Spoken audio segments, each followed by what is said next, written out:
Okay, I've got almost 9 o'clock. I don't know if the QR code's cut off the top, so maybe it doesn't work. I haven't tried it myself, but the UDL is down here, and it's also on the bottom of every single one of the slides. So if you don't get it now and you want to get it later, you can get it later. I don't just put it on the front. My name is Brian Poole. I am my background, I have a computer science background. I was in the Air Force for an extended period of time before I came to be a teacher, technology coordinator, and technology integration leader at National Trail Local Schools since 2003. So I kind of have a slightly varied background, not pure education, but I've been in that for the last 15 years. Why do I talk about UDL? This is my son Luke. He's 12. He's just finishing up 5th grade. He has cerebral palsy. He is not delayed cognitively, although he's delayed in speech a little, which delays him in reading a little bit. And he's definitely physically, he has very, very limited use of his left hand. And his right hand would be conducive to if we were really, really bad with our non-dominant hand. So he's got some issues that have come up with him. And as a technology coordinator and as a father, I've gotten more into UDL as he's come along through the grade system to try to make things easier for him in his home school district, which is not where I teach. But that's kind of why I got into UDL. So UDL, if you're new, stands for Universal Design for Learning. The idea of UDL is similar but not the same as differentiation. So the two work well together, but they're not exactly the same thing, right? When we differentiate for a single kid, for a single reason, for a very specific IEP. When we apply UDL principles to our classroom, we're trying to apply things like the things we do when we differentiate, but for the entire classroom, so no matter what items are not addressed by an IEP or by an individual's particular learning, that maybe we help address those things. Oh, by the way, that YouTube channel that I showed up there, this is being recorded and it's live, just so you know, on YouTube right now, and we'll talk about that. And one of the reasons I think that's one of the technology things we can do as we get along. So UDL and differentiation works together. While differentiation, wow, that's really focused high, and I wish there was some way I could get the top of my slides to be on, but there's no control whatsoever in here that I see that I can move that down. I'm surprised it's the second day and no one said that this thing projects too high. Oh well, you can't read the top of that, but if you're on the Google slide, you will. The difference I already said. UDL is to address the varying needs of the entire classroom as opposed to differentiation hitting very specific kids for very specific targets. When it comes to UDL, there's different principles of UDL that hit the different networks, the different ways kids learn. And really, when we talk about UDL specifically with technology, we're talking about the multiple means of representation, the different ways that we can represent the information we're trying to get to kids so that all of them have equal access to that information. Okay? So my son, if you tell him something, he's got it. Audibly, he remembers everything, but if you ask him to read something as an assignment, the chance of him getting that, even though he can read every single word, is about 0. He reads the words, he says the sentence, and he has no idea what he just said. Okay? But if you tell him, he's perfectly fine. So in math and science and social studies, he's fine as long as he either has it read to him or he hears it in the first place. But if you just give him a reading assignment, that's not going to work for Luke. So we've learned through our educational courses along the way about the multiple intelligences and about the different ways that kids learn, knowing that reading and hearing are enough, but reading and hearing hit way more than any of the others put alone. And kind of that's where I'm hitting. Obviously, we have these other things that we do in our classroom to try to make them retain our information, but I'm talking about today about the ways we can use technology to represent our material. And we saw this Good Sammer picture yesterday, if you were here for the keynote. Really, it brings together those things of the ways that we can get information to kids and make them remember those things. So when we talk about the multiple means of representation, we can use technology to support those things in a really easy way with no additional work. When I say no, I mean less than 10 minutes. Obviously, you're going to do something, but what is that something? And is it something that we have to spend hours doing? And when we talk about differentiating a class, and I've got a whole group of kids over here that are at one level and a whole group of kids over here at another level, we know that takes a lot of time to build completely different lessons for the same kids. But when it comes to giving them the information, how hard is it to give them to them in a multiple of different ways? And that's really what we're talking about. So obviously Google Summit, we're talking about digital materials and what can we do to make things easier for kids to access on a daily basis in every single class. So one of the things we can do is make all of our content digital. Sounds like a hard thing, but it really isn't a hard thing. Once you get into it and once you're doing it, you realize that digitizing your content, it's a one-time thing, and then I'm done, and it's done for everyone. And I'm going to talk about the ways that we do it. And then the way we share that in a digital format really is going to depend on our school and our school setting and what kind of devices we have available to us, but realizing that when we set those things up for the whole classroom, even if you don't have devices at school, you have those devices at home. So when we talk digital, we're talking about making it so that all the kids have the ability to get to it. At National Trail Local Schools, we're one-to-one. In the entire school district, we have 8 iPads, grades K through 4, and we have laptops grades 5 through 12. The 5 through 8th graders, they stay in the classroom. We have a cart in every single classroom. Grades 9 through 12, they're issued. The kids take them home every single day. In the classrooms themselves, everyone has a ceiling-mounted projector in their classrooms. I'm amazed when I talk to any teacher who says they don't. If you don't have it, it's really hard to make anything technology-wise an instruction point when you can't even model it in front of your classroom. If you've got a tech director who says we can't afford it, the ones I'm putting in currently are $299. We're on a second phase of replacing right now because it has to be bright enough to overcome the lights, right? So if you're in a classroom where it's so dim, and I would consider this, by the way, at the edge of dim. This is on the edge of being replaced if this was in one of my schools. Classrooms, they need to be bright enough for the kids to see when the sun is out. You know, yeah, I mean, one whole side of our elementary school, the sun comes right in those windows. And those are the rooms I'm doing right now with the newest ones because they have to overpower the sun, right? The other thing is schools do this great energy awareness thing and they put LEDs in. And as soon as they did it in high school last summer, I cried. Because the LEDs they put in our school were as bright as the sun. And I'm like, my projectors can't win against that. And we're going around and we're pulling out all the bulbs that are in front of every single projector. And they're like, we just put those in. I'm like, yeah, but you put them in too bright because, here's what I got. I don't know if anybody likes this statement. Well, just turn off the lights when you're showing a movie. I'm like, what do you mean showing a movie? I'm a technology teacher. I have a digital whiteboard, and I'm teaching on it every day. I'm not showing movies, and we're not doing that in the dark, right? So some people don't understand classrooms and how classroom works, so the idea of just dimming the lights, yeah, right? It's kind of, you're like, whoa, you need to walk around the classrooms a little bit before you say something like that, okay? So we have to get bright enough projectors. They're just not that expensive. They're 3,600 lumens. Those are Epson VS250s on Amazon, brand new, $299. We all have interactive whiteboards at our school, either Mimeo or smartboards. When I first came there in 2003, I had this wonderful idea of getting smartboards on carts that were wireless and teachers would share them. Teachers don't share. That's crazy. I learned that a long time ago. They have to be mounted, they have to be accessible every lesson every day, and they have to be part of your classroom. So those original smartboards were the only ones I ever bought. After that, we went to Mimeos because they are 1/5 the price of the smartboard on carts, and they've worked great for us. So that's what we used. There's obviously other options. Every classroom has a digital microphone like this. It's a USB mic. We mount them right out of the ceiling, right over the whiteboard.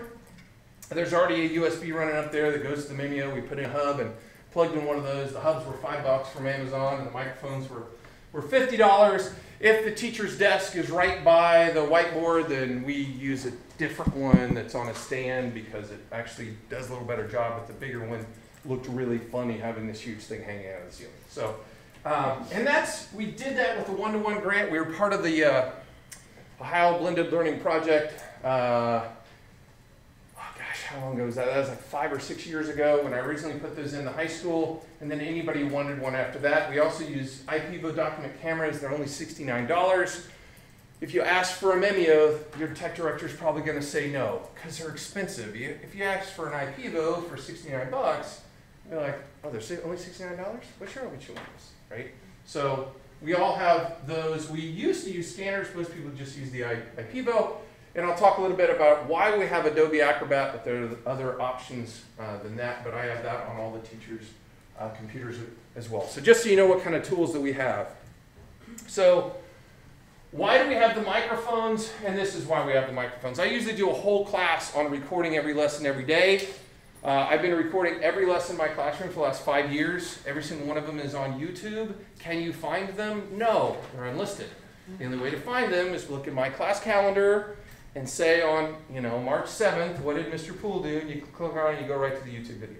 So all my kids know that if there's anything they missed in class, if there's anything they want to review, they can always go straight to the class calendar, click on that day, and review that lesson. So why do I think that's important for the distracted kid? How many kids do you have that were up late last night playing a new game or had a family issue or doing a second job? Is it their fault they can't stay awake in class? Not all the time. There's a lot of distracting factors, not just in the classroom. Some of them are overwhelmed by the material that you give. I am not a two-time talker. I tell my kids that. I instruct everything once. If you want to listen to it again, it's on YouTube, right? I don't need to go over things again and again and again and again. I go over it once, and then we talk about it, we do stuff or whatever. So ADHD, ADD kids, that's me. When I went to high school, I went to a very good high school, a prep school that I was lucky to get into in high school, and I was at least half of every class. And that's all I made it to. I was gone. Not on purpose. I was on the beach somewhere, and then all of a sudden I realized we just finished another calculus problem, and I have no idea what he just went over. I just fade away, and then I come back.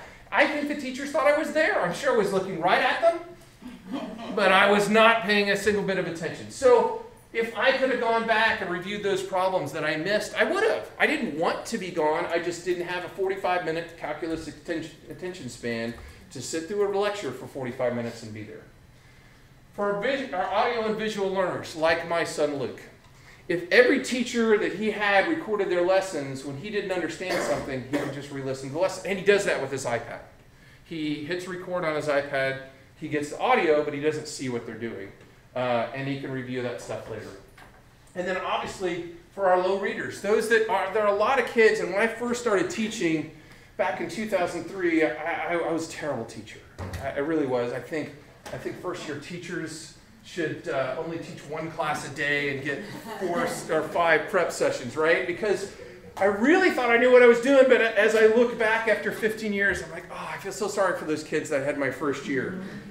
Because I got IEPs that said this student reads at a 3rd grade reading level.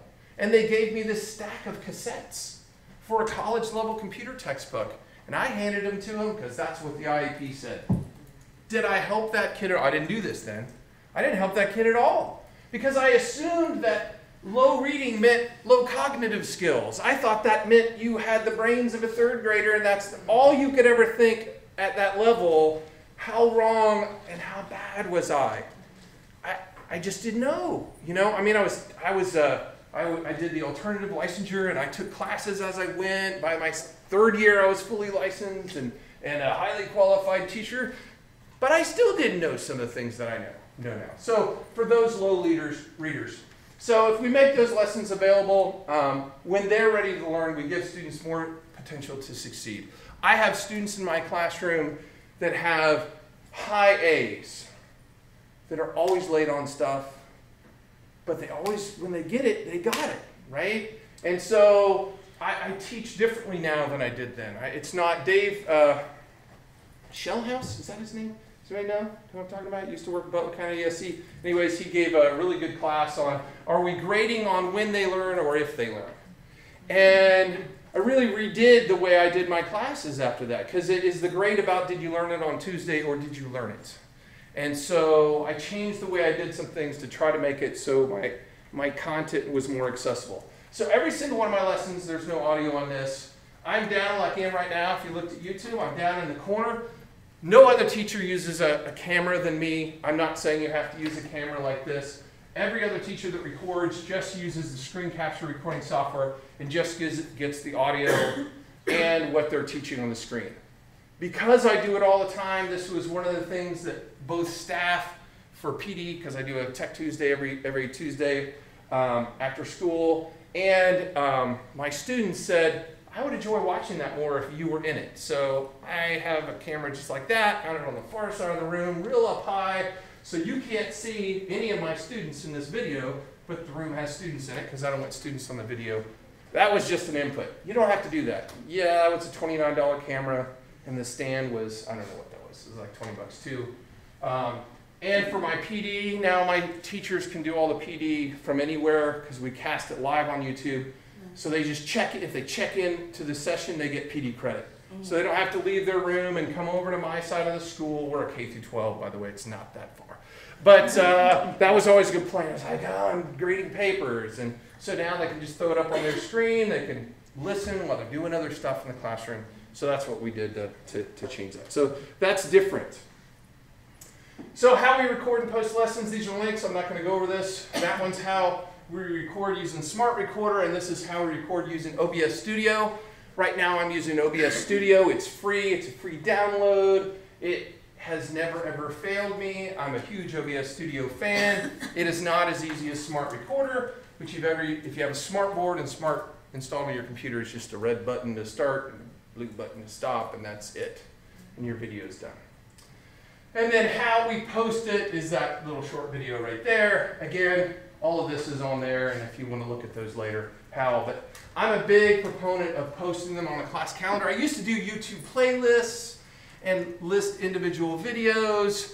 Now I'm all about just putting it on the calendar. So if you're a Google district, you have access to a Google Calendar. You don't have to have a learning management system to do that. You just have to have any kind of a calendar that you can post those links on. That has made my, not that I'm trying to count viewing, but viewing gone way up because it's easier to find exactly what I did that day. Because the kids know, hey, he went over this, and it says what the, chapter 1, whatever, and they can just click on it, and if they click on it, they go straight to the YouTube channel and watch it. And like I said, those are unlisted. They can't find them unless they go through my course. Yeah. And you can interrupt me and ask questions. How do you know if they checked in? Yeah. This they don't have to, right? This is all optional. They don't ever have to watch the videos. They're just there. And if you looked at and I have another thing on that too, but nobody has to ever watch this video, any of these videos. This is just for them if they didn't get something. And if you looked at how long they watch, typical videos watch for 5 minutes because they're not going back to watch the whole lecture. They're going back to get the one thing that they didn't understand, and they watch that 5 minutes. Because that's all I want. I just want, if they're unclear about something that I went over, they can just go look at that one thing. Now, if I'm assigning it as a blended learning activity, which is when I talk about why record every lesson, that's why I started doing it, because we were on the blended learning grant trying to make our stuff accessible offline, out of the school building during the day. We use Edpuzzle. And if you never use Edpuzzle, Edpuzzle is wonderful. It lets you take any YouTube video, not just your own. All ads are taken away. You can cut it to whatever section of the video you want. You can embed questions in it. You know the kids watched it. It won't let them fast forward. If you say, of this lecture, yeah, everybody has to watch this, I can Edpuzzle that 5 minutes of it, send it as an Edpuzzle assignment. All the kids only get credit if they watch the whole thing and answer the questions. And so Edpuzzle is great, and that's free. And when you add it to Chrome, if you're on YouTube, there's a little button in the bottom. On any video, it says Edpuzzle it, and automatically sends that video into Edpuzzle. So if it's an assignment, I Edpuzzle. So it's a great way. It kind of fixed when we did blended learning in every classroom, we did it every classroom every week. You had to do a blended learning assignment. That's how we made sure the kids were doing it. So that's it for video. That's all I wanted to say. And I just think it's a great way. And like I said, you can see on this one, there's no person in it. That's new this year. You don't have to be in it. Most teachers don't want to be in it. They feel, I don't know, subconscious about being in a video. You get used to it. It's not a big deal. I've been in the Air Force 28 years. I've been in front of people for 28 years, giving stuff I have no problem with. I'm like the opposite. I'm like, oh, why can't you be in front of people? You're in front of, what, 25 kids every single day, and yet you don't want to talk in front of people. I don't understand it. But anyway, so most people don't do that. They just screen capture, and that's great. It still gets the same content across. So I think this is great for a lot of kids that are behind. Making content available to all readers. Talk about digitizing the content. We're going to show you some Chrome apps for that. So we're gonna kind of go into that next, how we can make that content available with Chrome apps. The first Chrome app, which there was a great class on yesterday if you went to, is Read and Write for Google Chrome. It's a free add-on. Yes, there's a paid version, but the free version does most of what a reader needs. Okay, not all, does most of what a reader needs. The Read and Write for Google Chrome, obviously that has to be digitized and it has to be accessible via the web. So if you don't post it in a Google Classroom, you don't post it in an LMS, or it's not already on the internet, it's not going to work, right? It has to be something they can open via the web. So Read and Write for Google Chrome lets the student go to any assignment. I can demo it. Oh, of course, I'm not logged in. I forgot to log in. So they can go to any assignment and I'm open in Firefox instead of Chrome, aren't I? Yes, it only works in Chrome, by the way.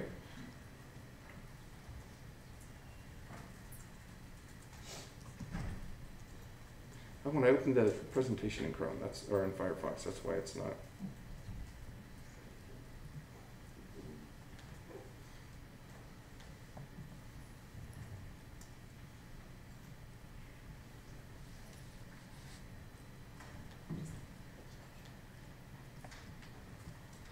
I just copied my wrong link there. Sorry about that. I thought I had it up in.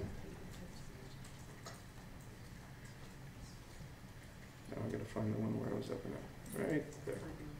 Okay, so this is one of all my material that used to be links out on the web. I actually brought into my LMS now so that it's A, there's no ads, and B, that I'll log in again.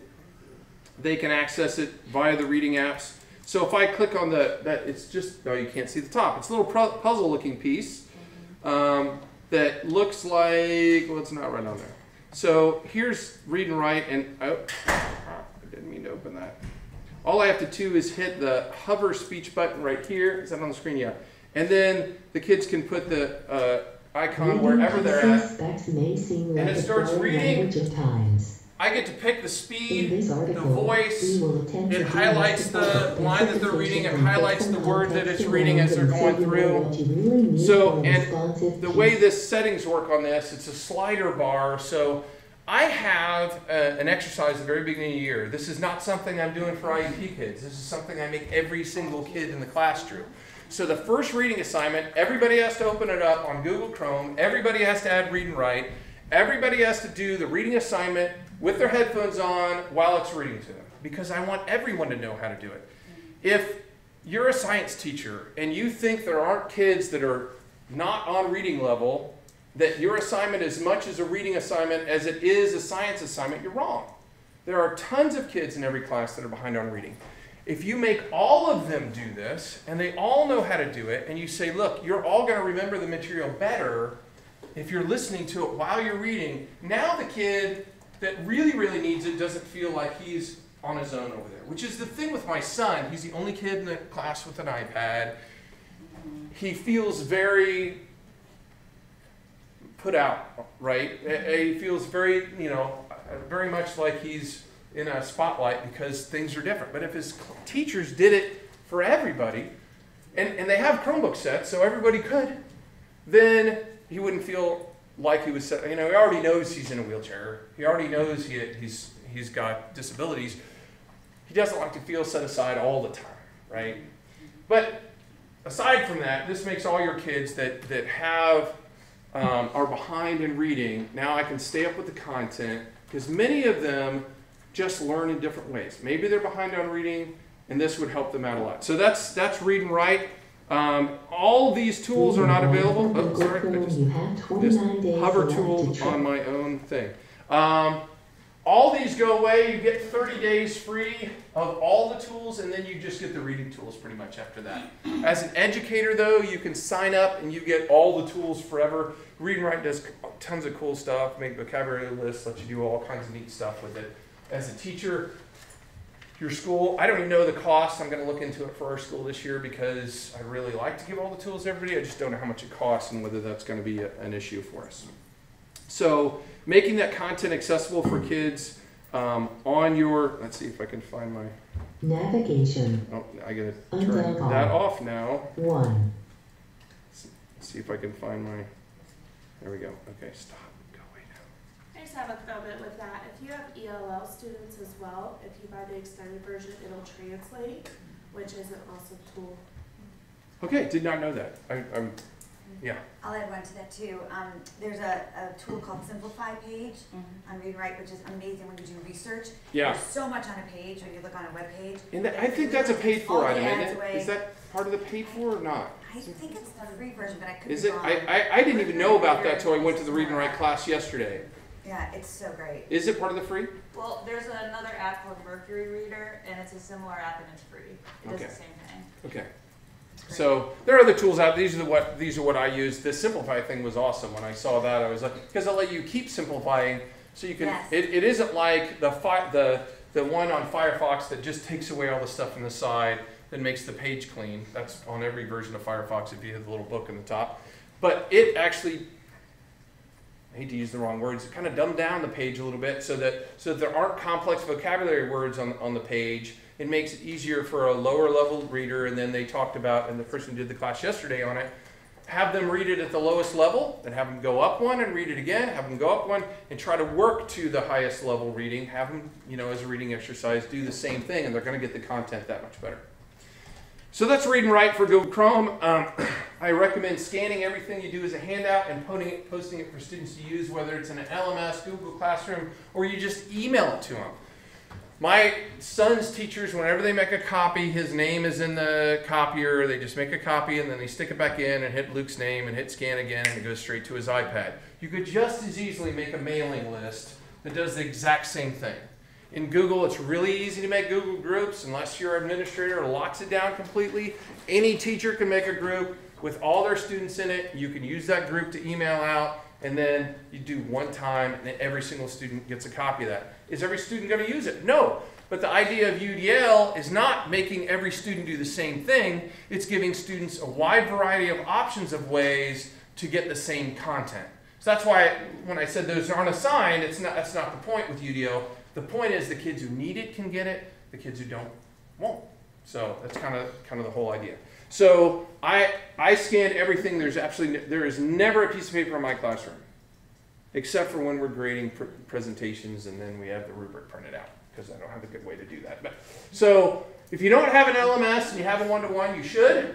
Google Classroom is not an LMS. It's almost kind of sort of a really light LMS, and if you don't know what I'm talking about, a really good learning management system. We use Moodle. Moodle is free. It just requires an administrator who is willing to do the 3 hours worth of work to set it up and let you go with it. And obviously email works as well. So one of the things that you need to know that when you scan content, all you're doing is making pictures, and that's what we had kind of an issue with in the beginning. Teachers didn't understand. I sent it digitally. They've got it. They can use a screen reader. No, they can't. Because all you do when you scan something is you make a picture of it. With most scanners. In our district, we have one. They put it in the district office, and I was like, why of all the places would you put it in the district office? We should put it someplace else. But it actually OCRs, or does optical character recognition, which means it turns this picture into a full PDF that you can search and read. Because a normal scan that creates a PDF, there's no searching, there's no reading, it's just a picture of the words. So you have to OCR a file to make it readable. This is a tiny URL on how we OCR files using Adobe Acrobat, which is why I got Adobe Acrobat. It'll OCR any PDF file. But there are other ways to do the same thing. There are lots of online sites that you can just pick the file, you upload it, and it sends you right back an OCR copy of it. If you get the paid version of the Read and Write PDF one, it automatically OCRs, as does the next app that I'm going to show you that we actually do use, and that's called Cami. I think I have that next. Nope, this is just one other thing. I'll go do this one. I don't have it in the order that I was going to. If you've got a digital document, it also gives kids other abilities. They can have the words said to them. They can look up words in the dictionary on the fly that they don't understand. That's one of the other advantages of having digital content out there for your kids to access. The next app that we use all the time is called Cami. It is a free and a paid version. Cami paid version to me is worth it, particularly for all your IEP teachers. It costs $100 a year for an unlimited number of students that are attached to any given teacher. So I really want to just buy it for every English teacher, because then we only have one English teacher in each grade level, and then every kid is covered by the full version. But it's kind of one of those things that I have to have teachers that want it. I don't buy stuff unless you say you want it, and then I buy it. I waited for, gosh, 2 years, and I'm dating myself. Anybody still using a student response system in their classroom? It was a big thing 5 or 6 years ago. And now it's kind of gone away a little bit because of devices, right? Now that Chromebooks are in the classroom and so many schools are one-to-one, you don't need to have an extra device. But we used to have clickers so that you could get instant feedback on all your students. And I really wanted to get one. But I learned early on that if I buy something and just set it and say, hey, I got this cool thing, anybody want to use it? Nobody used it. But if I wait for a teacher to say I really want it, and I got it, the teacher used it because they thought I bought it just for them. And it was always used that way. Anyway, I'm off topic. So Cami lets you take any PDF and write on it and type on it and highlight it and read it and send it back, so you can go completely paperless. I think Mechanicsburg uses the site license, and they're completely paperless, so that you send out a PDF to a kid on their Chromebook and they fill it out and they send it back to you, and you get the graded or the gradable PDF. It's a free app for a lot of the stuff, Cami, K-A-M-I, and it connects up with Google Drive, Google Classroom. You can open documents directly from your computer. It automatically OCRs a document that you open up, so you can just scan it right to the kid if you've got Cami. As soon as they open it up the first time, it says OCRing document, and then it just becomes a totally readable document. It has, if you set it up in Chrome and turn it on, how am I doing on time? Oh, good, okay. So you can go and hit the text bar, and you can type it anywhere you want to. You can turn on the pen, you can write anywhere you want to. The paid version, you have to have the paid version for it to read to you. And you have, is that the only thing? I'm trying to think what else the paid version gives. The reading thing is the big thing. Does anybody here use Cami, by the way, in the classroom? What else do you guys, can you think of anything else that the paid version gives you? No, but I mean, I love it. I was going to say I use Zodo, which is similar to that. Yeah, it use what? Zodo. Zodo?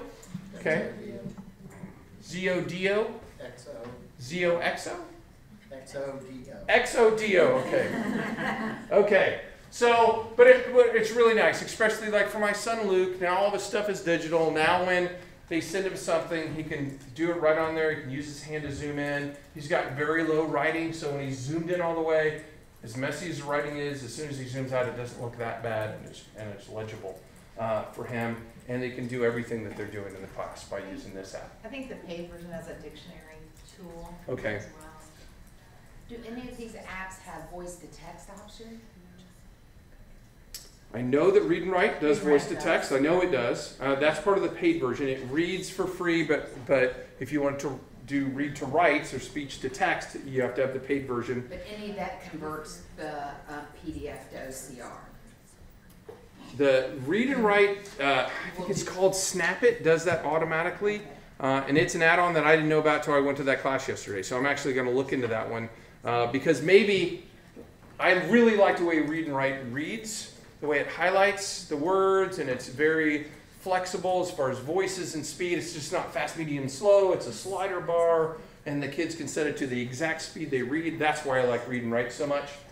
It also, the paid version of Read and Write also lets you turn it into an audio file. So you can take this PDF and just download the audio file, and now they can listen to it on their way home on the bus if they want to. I mean, you can literally make audiobooks with it if you wanted to. It's got, read and write's pretty cool, and that's why I need to look at the Yeah, cost the myself. paid version of Cami also does text to speech as well. Okay. And I will tell you that I haven't used the paid version. I've only used the free version. They just got the paid version at the school for my son, and they're giving me the free version to test right now to look at for our school. So. I think the other thing too with read and write and Cami, if you're doing text to speech, it helps kids who have to use that read version on the standardized testing. It helps them get used to that computer voice. So just another. Okay, it's a good point as well.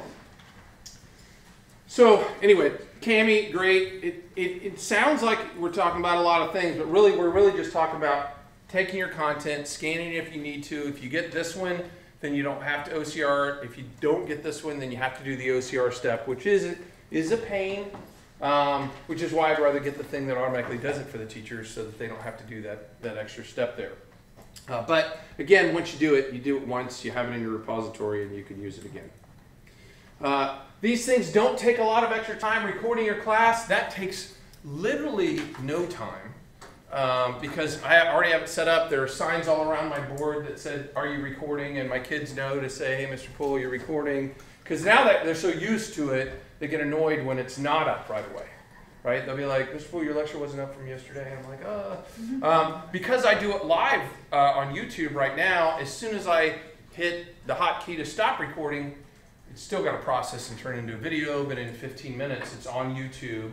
I have it set up to be private so that I can post it. So if something happened in this classroom and we talked about somebody that you're like, "Oh, I didn't mean to say that about him," it's not going to be public, and I can go and cut it out.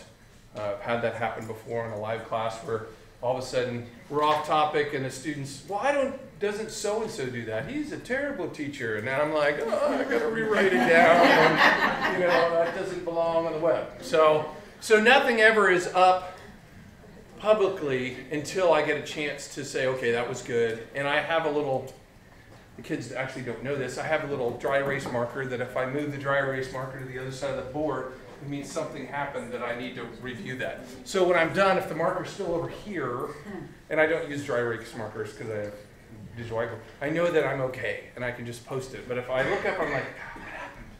Something happened," and then I'll have to figure it out. And you can use the YouTube tools to trim out stuff. I do that all the time. So, I big on providing the text digitally. It doesn't take a lot of extra time. If you scanned it in the first place, scanning it one more time to a distro list or something is not that big of a deal. And making sure we train all of our students how to use the apps, not the IEP kids, because there are tons of kids that aren't identified as slow readers, right? That aren't going to put their hand up in 9th grade biology class and say, "I have no idea what this text said that I just tried to read. I'm a slow reader." Do that, right? But if you provide them with the tools to maybe stay up with their classmates, then all of a sudden those kids that maybe had a hard time before really like it. I will tell you that almost every single one of my students by the end of the first quarter are asking me, "Why does every teacher not record their classes?" Particularly those teachers that do more lectures, or the biggest one is math teachers. I have one of the math teachers that does. He does tons of extra problems. His online course is like going to, my mind just, what's the online course thing that people do math with? Khan Academy. It's like going to Khan Academy because he's got so many problems. And what he does, he uses the IPVO camera and just works his way while he's talking through a bunch of problems. He's got a bunch of different problems recorded. So he does this class, and then the kids have a whole slew of extra problems that they can, if I don't understand, I can just go and listen to Mr. Ebersol work his way through 5 more problems.